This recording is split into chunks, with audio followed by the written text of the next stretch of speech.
Herzlich willkommen zu meiner Tutorial-Reihe in C#. Vorher habe ich das Thema Lists erklärt und jetzt möchte ich euch das Thema Methoden erklären. Methoden. Was ist eine Methode? Eine Methode gibt es mit Rückgabewert und ohne Rückgabewert. Zunächst werden wir eine Methode ohne Rückgabewert, also void. Void heißt so gut wie leer. Greeting, also Begrüßung, String, Name, geschweifte Klammer. Console.writeLine, Name, und schreiben wir das jetzt hier rein. Greeting und hier beispielsweise der Name Jack. Und wir führen das Programm aus. Was erhalten wir auf der Konsole? Wir erhalten den Namen Jack. Hallo.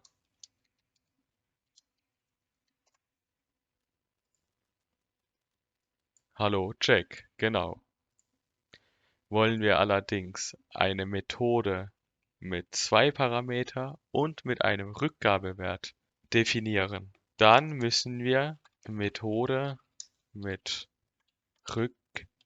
Rückgabewert, dann müssen wir Static, dann den Datentyp Double, Rechteck, Double Breite und Double Höhe, geschweifte Klammer, ein Return schreiben, damit es zu keinem Fehler kommt, weil wir hier einen Rückgabewert von einem Double haben. Breite mal Höhe. Und wenn wir das jetzt ausgeben hier in der Main-Methode, also Double Ergebnis ist gleich Rechteck. Und dann geben wir hier zwei Werte ein, beispielsweise 2.5, 3.7. Und geben wir das in der Konsole aus, dann erhalten wir den Flächeninhalt vom Rechteck.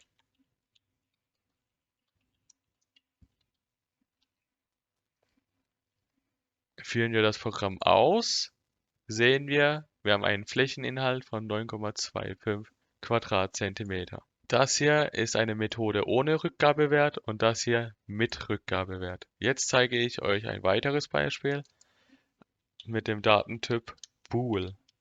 Static Bool Age, int Alter, geschweifte Klammer, return Alter ist größer als 17. Und jetzt möchte ich hier eine if-Bedienung definieren. Int Alter ist gleich 18. If Age Alter, geschweifte Klammer, console.writeLine, du bist erwachsen.